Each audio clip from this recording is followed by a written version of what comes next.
చివరి ధాన్యం గింజ వరకు కొనుగోలు చేస్తామని తాండూరు ఎమ్మెల్యే మనోహర్ రెడ్డి అన్నారు.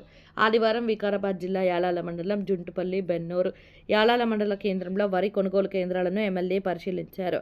అనంతరం యాలాల మండల కేంద్రంలో మీడియాతో ఎమ్మెల్యే మాట్లాడుతూ దేశంలో ఎక్కడా చేయని విధంగా వరి కొనుగోలు చేస్తున్నామని అన్నారు. అధికారులు రైతులతో, మిల్లర్లతో సమన్వయం చేసుకుని కొనుగోలు చేయాలని ఆదేశించారు. రాష్ట్ర వ్యాప్తంగా ఈ సంవత్సరంలో 45,000 కోట్లు వరి ధాన్యం కొనుగోలు ద్వారా రైతులకు అందించడం జరిగిందని, గన్నీ బ్యాగులు, సంచులు అందుబాటులో ఉన్నాయి. సోమవారం బీజేపీ నాయకత్వం అంతా తాండూరు వస్తున్నారని తెలిసింది. వారికి స్వాగతమని బీజేపీ కేంద్రం 50 లక్షల మెట్రిక్ టన్నులు కాదు, ఎక్కువ శాతం కొనుగోలు చేయాలన్నారు. మా రైతులను చూసి కేంద్రం లేవి బియ్యాన్ని తీసుకోవాలని, గతంలో చైతన్యనగర్ వచ్చిన కిషన్ రెడ్డి గ్రామ రూపురేఖలు మార్చుతా అన్నారని ఈ సందర్భంగా గుర్తు చేశారు. ఆ గ్రామానికి ఏం చేశారని ప్రశ్నించారు. 72 గంటలలో వాళ్ళకి పేమెంట్లు కూడా ఇస్తా ఉన్నాం.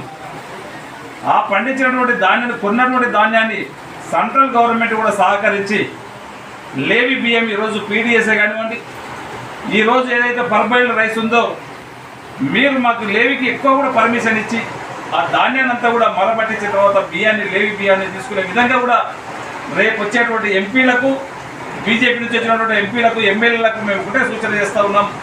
ఆ బియ్యాన్ని తొందరగా తీసుకునే విధంగా సెంట్రల్ గవర్నమెంట్ని, నరేంద్ర మోడీ గారిని ఒప్పించి తక్షణమే ఆ బియ్యాలన్నింటినీ కూడా తీసుకోవాలి. రైస్ మిల్లులలో ఉన్నటువంటి స్టాక్ని అంతా కూడా ఖాళీ చేయించే బాధ్యత కూడా రేపు మీరు తీసుకోవాలని చెప్పి కూడా వేదిక ద్వారా వారికి తెలియజేసుకుంటూ, మీ ద్వారా కూడా వారికి తెలియజేసుకుంటూ దానికి కూడా రేపు క్లారిటీగా మీరు ఒక మాట ఇచ్చిపోవాలని చెప్పి కూడా మీ పక్షాన వారికి తెలియజేస్తూ ఉన్నాను.